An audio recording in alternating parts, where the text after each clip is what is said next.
Good morning, Bucknutters. It is Tuesday, November 3rd, 2020. I am Dan Rubin. This is the Bucknuts Morning 5 and change. It is election day. It is cold and crisp in Ohio. We have the man of the hour, Duane Long, here to break down all things Buckeyes. Duane, how goes it? I'm looking around, and like you said, it's cold and crisp, and there's not a cloud in the sky here, so it's a beautiful day.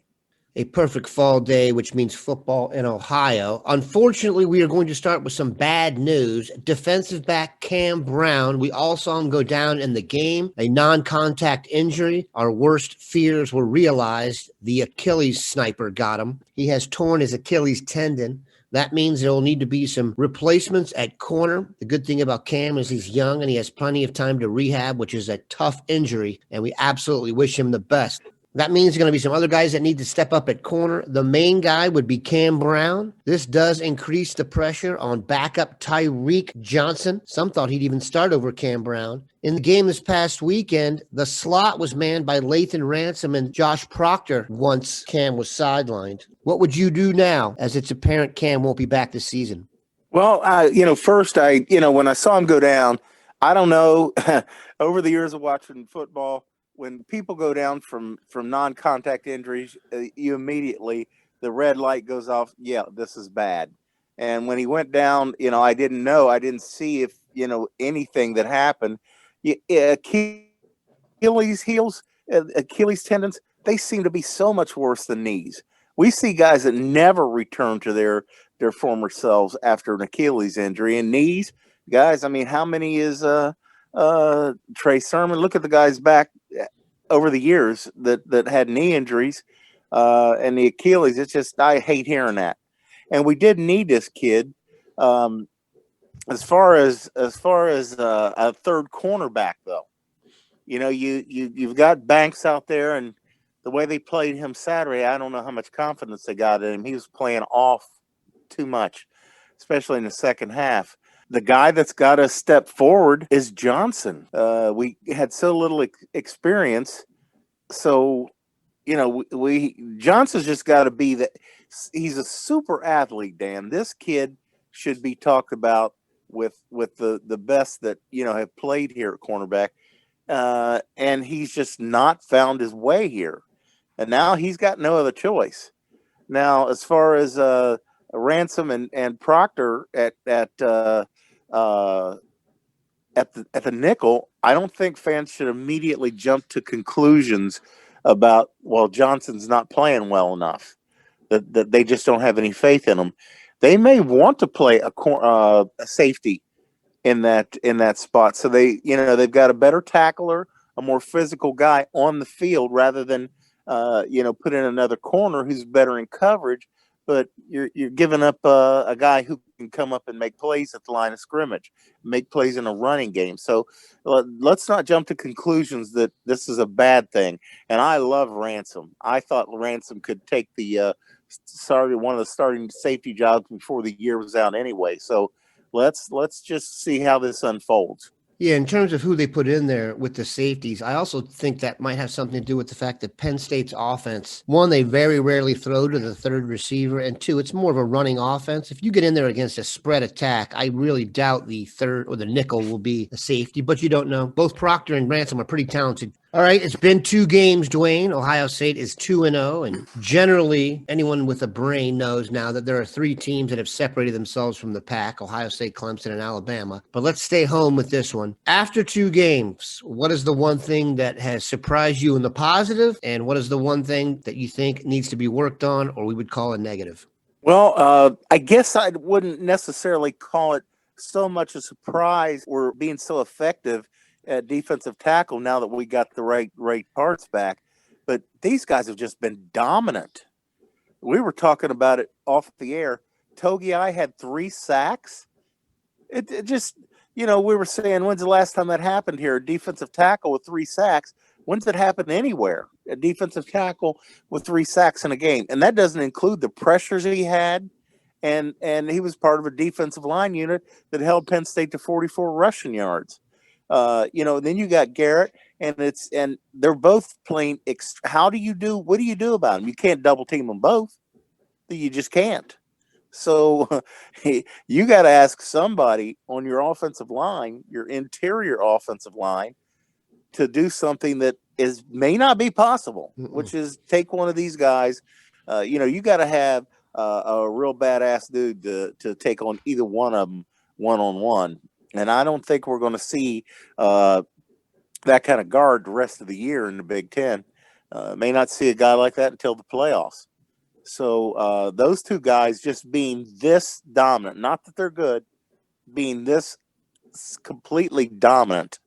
And let's throw this out there, Dan. We just saw Tuff Borland have probably his best career game as a Buckeye. Well, what happens when you've got two defensive tackles in front of you that are wreaking such havoc? You don't have a helmet in your chest. You can move freely and you can see what's going on. Nothing's coming up there because these guys are going to eat it up. So, he can play, instead of playing the A gap, he can play the B gap. He can, anticipate that that's where the play is going to bounce to. So that makes his job so much easier too. I went back and watched the tape. Several of Penn State's key pickups, especially on third down, came via penalty. The third down and 17, they hit to Jahan Dotson, the one-handed catch down the left sideline. One, it was 3rd and 17, and I would venture a guess that Ohio State's not going to give up a 3rd and 17 again this year, possibly. That was an incredible catch. If guys can go up one-handed and make plays like that, you got to tip your cap to them. But upon further review, I think the defense is in much better shape than I thought coming out of the game in the second half. Like you mentioned, I don't understand the approach to coverage. It was a borderline prevent. I mean, it worked in the end. It didn't look great for the statistic. You did not hit what your concern was, though, Duane. I talked about it ahead of time. I'm going to set you up. What is up with the running game? It does not look as explosive as last year, obviously, because the running back that carried the ball is now doing that for the Ravens against the Steelers. However, the burst from Trey Sermon, I do not see it. Master T looks fine going north and south. Your thoughts on the running game? Well, just what you said. Sermon just seems to be a bit lost right now.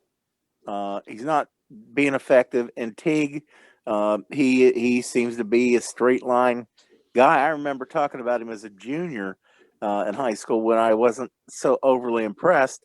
I said he's just running very fast through big holes, and that's it seems like that's what he still needs. He's just not. Your point is so valid that if he's going straight ahead, he's doing pretty good. You got to make him. You ask him to do something, bounce it, or just get wide. I don't know. So I think that it goes back to, Jack Miller's still finding his way. So we had anticipated that we would just be able to go straight ahead and not even have to worry about the pass behind Myers and Wyatt Davis and Miller.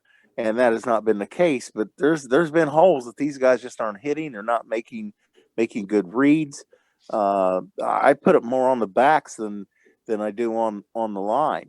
Myers has not been what he was last year yet. He'll get it together. But we got to get a back. It doesn't really matter if we don't have a back that's hitting it fast and hitting it hard. We don't have a guy that has the vision to bounce. I don't understand why we don't go ahead and give the ball to Steel Chambers, who's the only back who looks like he can be effective all the time. You give the guys a shot, okay, but in the end, Sermon's a senior, and he wasn't one of ours. He transferred in just because he thought he was going to get more playing time. Well, I'm not too worried about what he thinks about hitting the bench. But we need to go with the guy who's going to get us there. And right now, it looks like Steel Chambers is the best back on the team. I think the most talented guy on the team is Crowley, but he's out, and you got to wonder now, is he going to be available at all for us this year? We got to go with the best that we got, and right now that looks like Chambers, and he's the one guy that doesn't play. So, that was pretty much mop-up time when we saw him get on the field against Nebraska. So, I don't know. I don't know how much longer they can decide to go with this. their schedule is such that I'm not sure it's going to be an issue here. They just don't have a back who is explosive and has great vision and has wiggle. And it's just possible we've been spoiled because we had J.K. Dobbins and Zeke for the last, half decade or so. We're going to take a quick break, come back, talk a little bit recruiting. All right, we are back. One of the few prime candidates left in Ohio State's class of 2021 board, Pennsylvania safety Derrick Davis. He visited LSU this past weekend. He returned and made some changes. He was originally supposed to make his commitment on November the 14th. He is now going to make his commitment on November the 7th. He has dropped Georgia and Pitt, so his final three is down to LSU, Penn State, and Ohio State. I'll admit, I did not think Davis was going to be in the class. I'm starting to get a little optimistic as we approach the tape. Thoughts? Well, his recruitment has been very interesting, because he wasn't on the radar there for a while, and it looked like we've got some really good safeties. I just recently looked at him again because of the possibility of Davis coming in.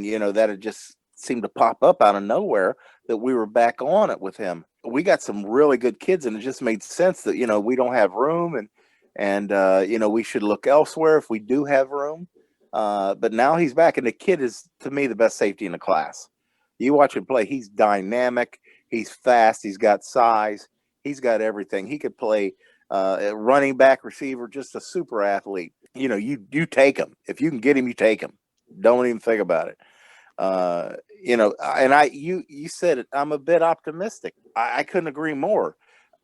LSU, maybe he was attracted to them and defending national champions, and he went down there. They're not looking too good. So, and that's a long way away from home. And that's another thing I think is a plus for us. We're not in state, but we're not that far away.